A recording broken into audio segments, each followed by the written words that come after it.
All right, y'all. Greetings, everyone. Greetings, greetings, greetings. Welcome, welcome, welcome to another episode of Brown Girls Are Beautiful. Today, I just have a very quick live stream, a very quick message for you all. Talking about basically this whole back to school nonsense that we keep seeing every freaking single year. And quite frankly, I'm tired of it myself, even Today, I though, just have a very oh, excuse quick me, live stream of it. even though I don't particularly have to go to school anymore, I know that it can be probably very mind boggling for a lot of individuals to have to go to school. For the children that have to be on basically a work schedule, on a job schedule, getting up at 5:30, 6:30, 7 o'clock a.m., coming out of toddlerhood, going to kindergarten. Y'all don't understand that these children are basically going through the manufacture approach on a conveyor belt, just like we went through when we were that age. Um, it is a conveyor belt system. It is a simulation that we're all in. And for all the children out there, if you come across this, I apologize that you have to go through that.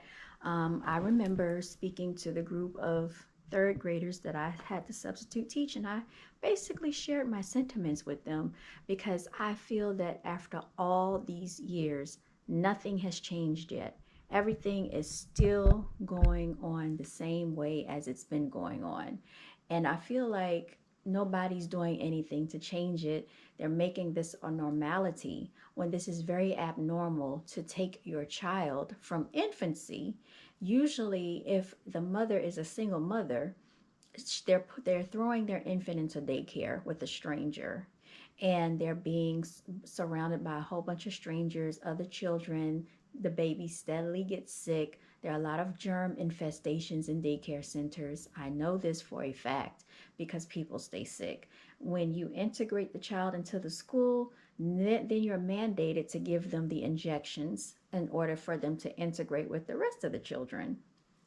People don't take issue with this. You don't think anything's wrong with that your child is being mandated to get injections. You're willingly giving them the injections, not understanding that LEAD is being pumped into the child's bloodstream.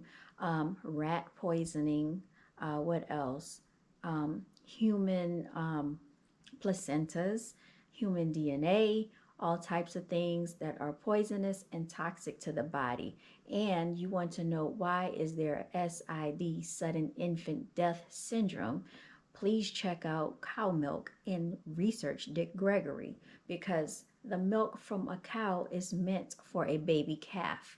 Think about the size and the strength of a baby calf compared to that of an infant human. All right. And there you have it. So, what makes human people think that it is logically sound to give their babies, infants, toddlers, children, cow milk that was meant for a baby calf? Not to mention the hormones that come out of the cow milk, not to mention cow pus that comes from the cow milk, and everything else that is not good for the human body, which is why a lot of people are lactose intolerant. Have you ever thought about that? Also, if your body is reacting in a negative fashion to something, that means that it is not good for the body. So, therefore, when you get injections and you have all of these side effects, including seizures and possibly death, what does that tell you? That tells you that this thing is poisonous to your body. Yet, you have parents out here not doing research after all the information that has been orchestrated over the last 20 to 30 to 40 years, and they still get these injections for their children, which also has been known to cause autism. And what I have seen in this past school year is there is a massive amount of children with behavior issues and with autism. Down, and what is it, Down syndrome as well. They have a lot of different things going on. A lot of these so called parents think that it's okay to indulge in drugs, drugs.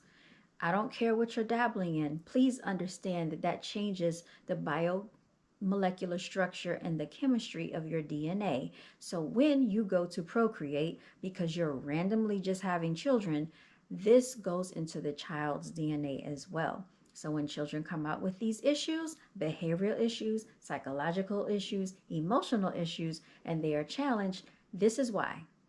But people don't want to take responsibility. They think they can just go out here and just randomly have children and send them off to a school and a daycare center for babysitters and counselors and teachers to deal with their issues. Then we want to talk about what goes on when these children get older and go into the public society. This is what we're going to have: a bunch of crime, all right? A bunch of people that don't know how to emotionally deal with their issues, y'all. So I do take issue with the fact of back to school is just a simulation. Like I said, it does not take 13 years to learn the stuff that we learned. I just had this conversation yesterday with my mother, and I asked her the same question that I asked my friend. What did we really learn in 13 years that prepared us to be in this American society? Not a whole lot. Learning how to read, your mother can teach you that if they know how to read. Learning math. When you know the basics of math, that is pretty much what you need, unless you're going into a career path that's going to require more complicated mathematics, all right? And you do need health, but we know that even our health has been manipulated, and it's not all the way true what they tell us that we need, because they're still pushing milk, it does a body good in school. They're still serving artificial chickens in school. What are chickens injected with? They are injected with hormones to plump them up, to make them bigger. And this is what they're feeding your children in school. They're also feeding a whole lot of other things that are not healthy and nutritious for children in school. Yes, so that's what's going on. And to think that a child comes from toddlerhood going to kindergarten is very scary, because now you're sending your child into the arms of strangers who are going to dictate, formulate, and shape their mindset. Because believe me, the attack is always on the children's minds. They're teaching them about history. And you know, melanated people, we have to be very careful about history and about who teaches us our history, because the people that teach us about history don't tell us the truth about our history. So that's another thing that you have to think about whenever your children are integrated into these school systems, y'all.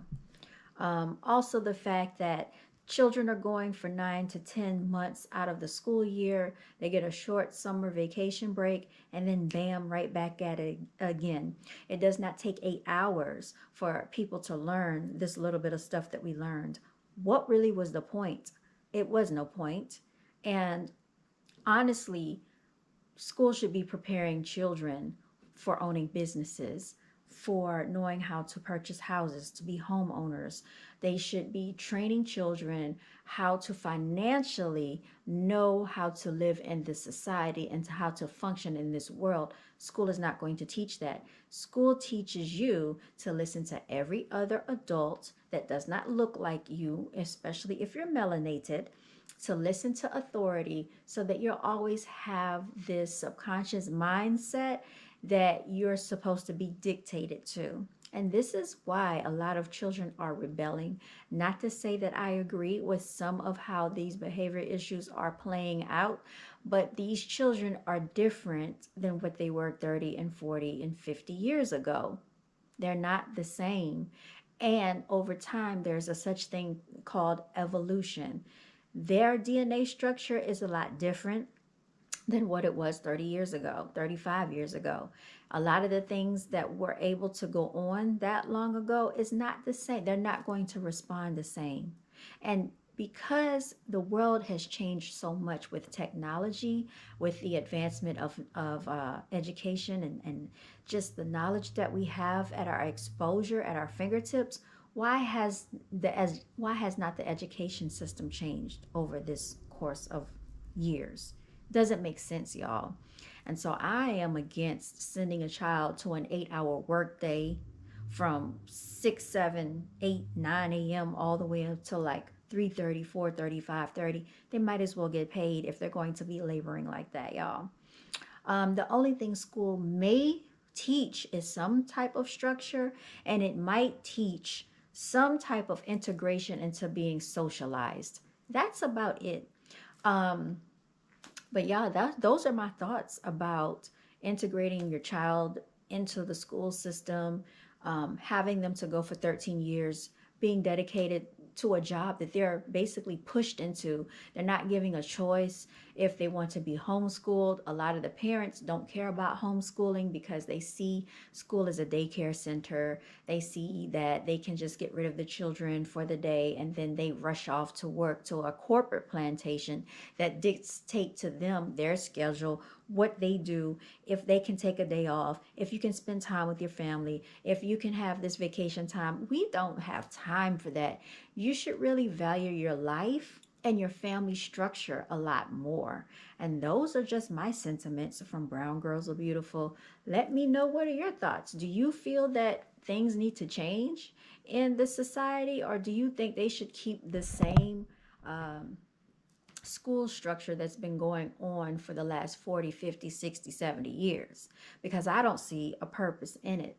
I really feel that school shouldn't be any more than 4 hours a day, because I actually did this myself. We were able, and I took a kindergartner, and let me see, it was two of my nephews. I forgot how old the other one was. He was older.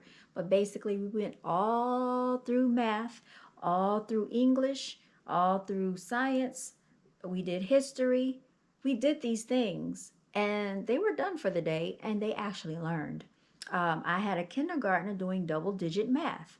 So please don't tell me that it takes 13 years for children to learn, because it does not. It doesn't. Not the stuff that we learn, not the stuff they're still learning. And half the stuff does not even apply when we get out here and they say, oh, now go apply for a job. Please. All right, y'all. I got to get out of here, and I will be addressing you all later. I have another video out, another video that I will be putting out calling Put Yourself First. Yeah, we got to put ourselves first. Stop letting the government dictate everything to you. This is basically not a democracy. It's becoming what we call a communist country. They're censoring, a lot of things on public platforms. You can't speak your mind. If you speak your mind on a job, you'll get in trouble. If you're applying for a job, they're going to do what's called data mining. They're going to look up your profile on all social medias, including LinkedIn, to see what they can find on you. If it's something that they don't like, if you have other forms of income streams, they're not going to hire you because you're not going to make a good corporate plantation slave. So let's go there. If your visions, if your opinions are not in alignment with that of what they want, they're not going to hire you. You need to be a good slave, all right? So that is it. Those are the sentiments and words of Brown Girls Are Beautiful today, reporting to you live. I hope you've enjoyed this very brief live stream. Remember to always walk in your divinity and put yourself first.